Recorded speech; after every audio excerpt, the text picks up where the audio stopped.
Okay, so this is Brooklyn Dave, and we're going into game 4 of set 1. And right now we have a tie match. Set 1 is tied at 1.5, 1.5. So we have a win for Niemann, a win for Vidit, and a draw. The first one to get to 4 points wins the first set, and we'll go into set 2. And the time control in this set is 4 minutes with a 2-second increment. And we are about to start game 4 in a moment. And this is on behalf of the Universal Chess Tour, presented by Evergreen Chess, Brooklyn Dave speaking. Here we go. E4. E5, we've seen a lot of that. Very standard, once again. We have an Italian game.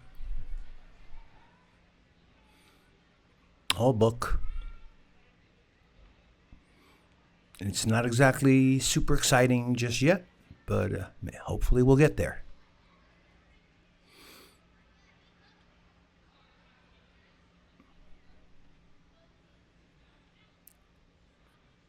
Both players are playing very accurately, as you would expect at this point. Okay. So white is not terribly worried about the pin. Bishop g4, just castles. With the knight on d2, the pin is nothing. White just taking up some space, preventing b5. All very standard. Aiming for a nice square on f4. That's black's move.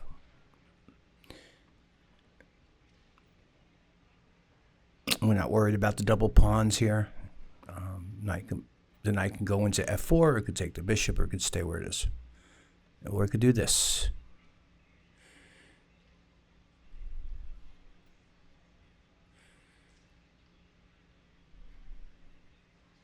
And this is where you got to come up with a plan.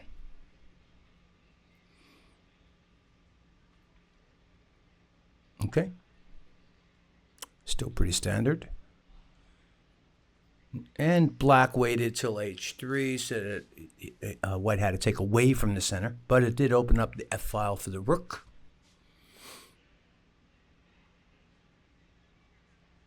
King g7 is an interesting move. Gives the rook flexibility to slide over. It also, black probably wants to play f5 at some point. White's just developing. And of course, I have to go in real time. There's no time to draw lines or do too much analysis. I am commenting in real time. This is a 4-minute game with a 2-second increment.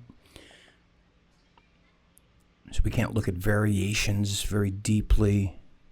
The king g7 allows f5 because the bishop on c4 is no longer pinning the f-pawn. And black is going to insist on getting in b5. This is the point of rook b8.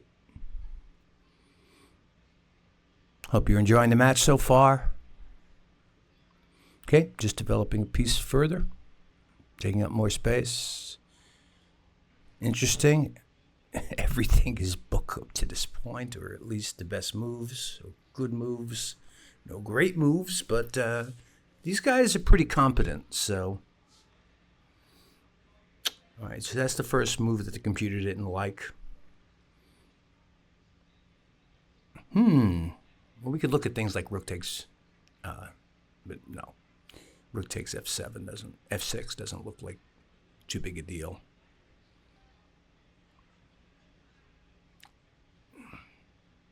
Very solid chess.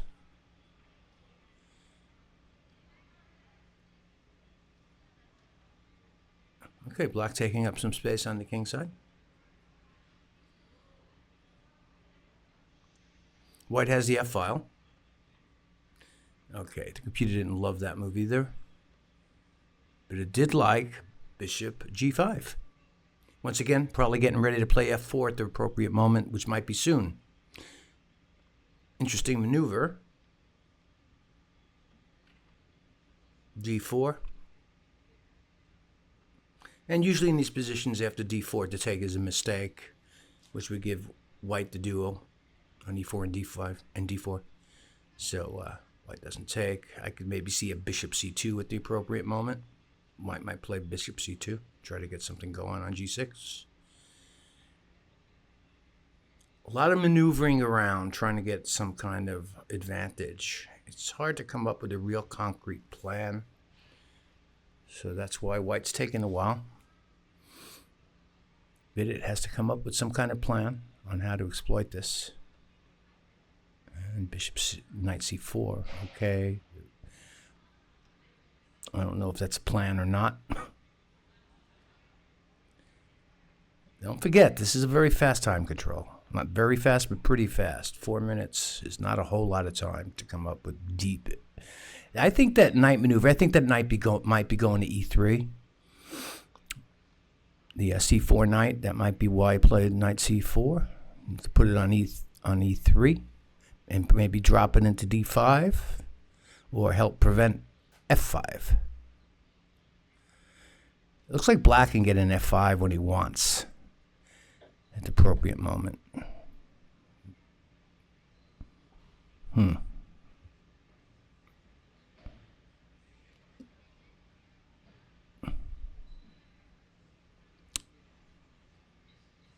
Queen E8. Maybe to add some support to the E pawn after F5 is played.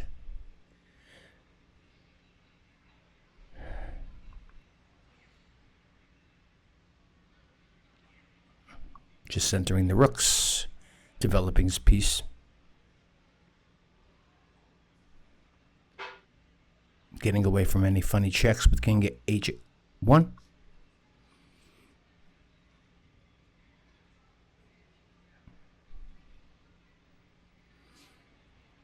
And as you can see, this game has been very even. No player has had any really noticeable advantage or disadvantage. The game's just dead even. Not necessarily drawish, though. Black does have the two bishops. So if you could figure out a way to exploit that, the two bishops would be an advantage if it went into an endgame. Computer doesn't like that move very much. Bishop A4. But it does like that move. Look at that. So what is the meaning of that? So we have a combination. Okay, perfect. Because now the bishop on A4, the white's bishop on A4 is hanging. And so he took back, and here we go.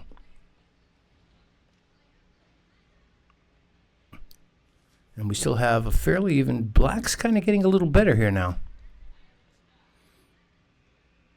So, black has a slight advantage here now.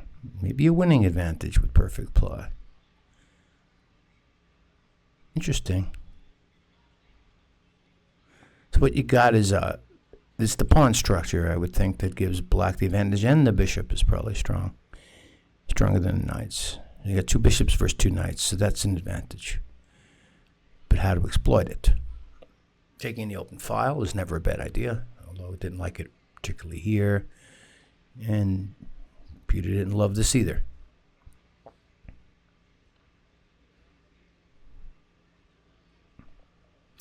So white has 3 pawn islands if you take a look at it, and black has 2. So black has 2 pawn islands, white has 3 pawn islands, weak pawn on E4. Black has the 2 bishops. But somehow this game is evened out. It's dead even again. And that's one thing you want to do. You want to open stuff up for the bishops. And white is getting rid of one of his weak pawns. If black takes, then white can then probably maneuver around and get back the pawn, so he doesn't take. And white now has a passed pawn, but it's a weak passed pawn.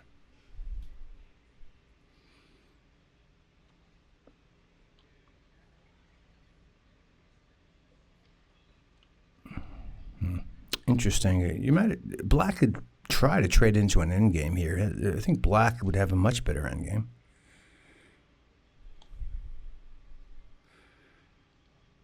However,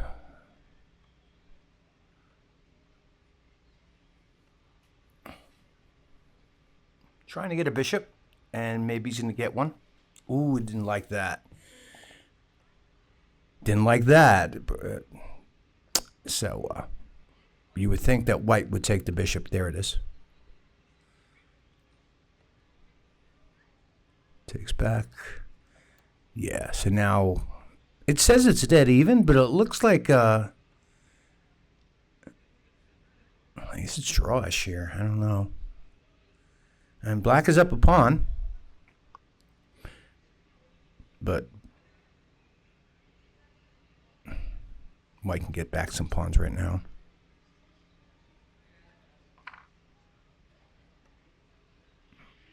Okay, there goes one bishop. Oh, no. Bishop is not hanging. Yeah, I expected something like that. Holding, so now the rook on e1 is free to move. Oh.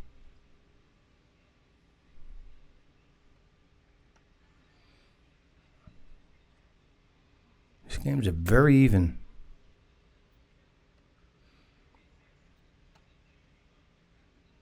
Getting out of the pin, freeing the knight to move. And now the knight moves.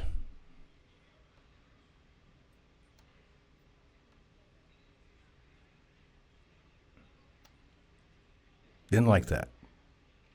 Uh-oh.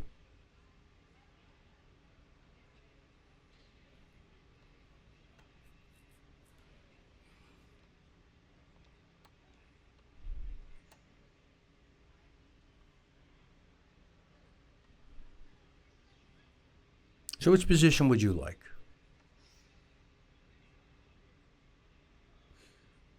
I would favor black here.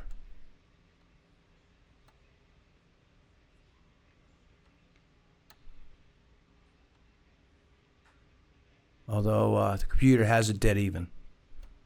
If I had to pick somebody, I would pick black. Simply because of the bishop and the better king.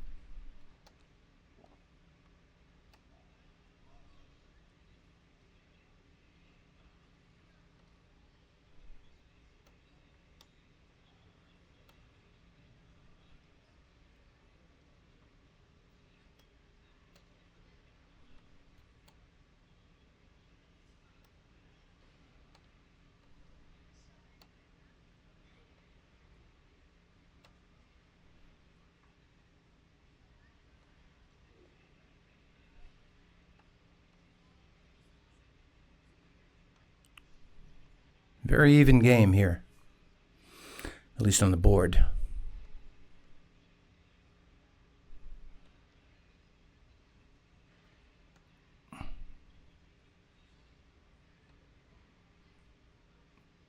Black probably has the initiative. Almost certainly has the initiative, but is it enough to win?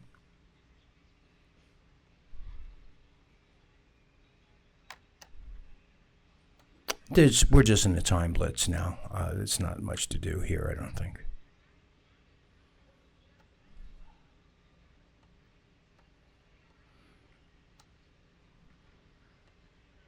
Ooh.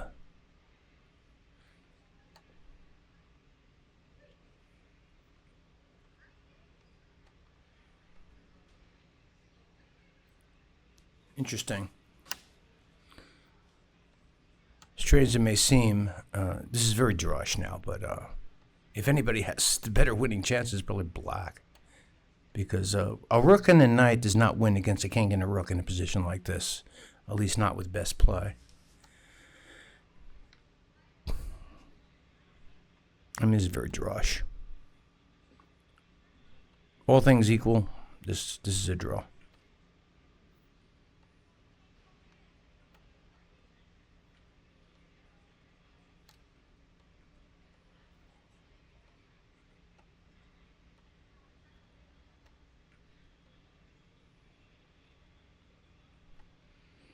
It's all a time game now.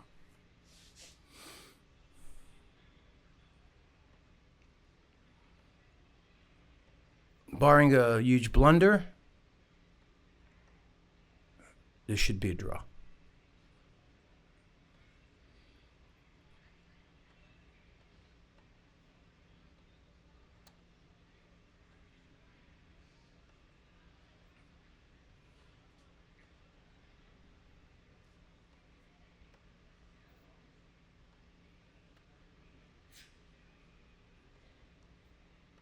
There's not much to say here.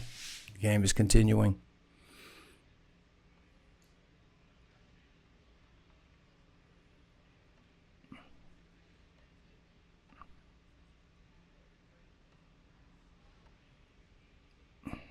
I don't know where we are on the 50 move rule, or if that even is in effect right now.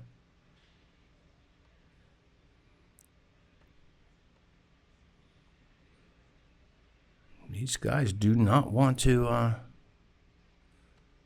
agree to a draw here.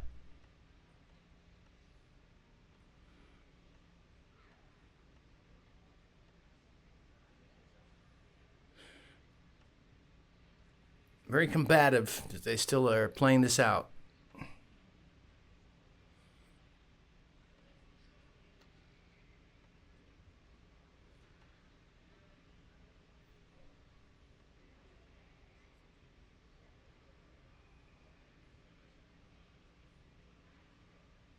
You don't want to take too much time, though.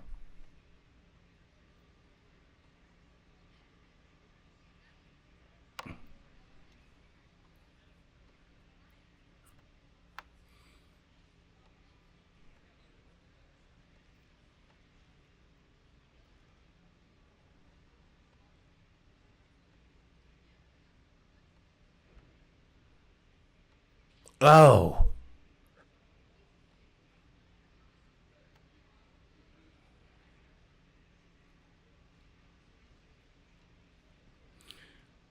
To try to make this game exciting at this point is not easy to do.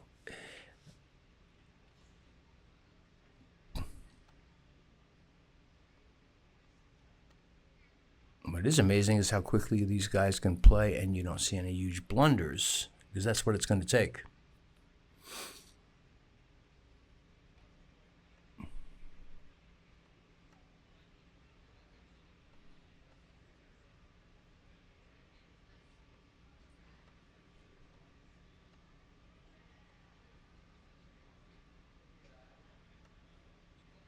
And another draw. Okay, so that evens up the match, 2 points each. And as I said before, it's the first player to get 4 points. If they wind up drawing at 4 points, it will be the first player to win after the 4 point. So, this is Brooklyn Dave on behalf of Evergreen Chess, saying see you later, alligator. And we'll be going into the next game shortly.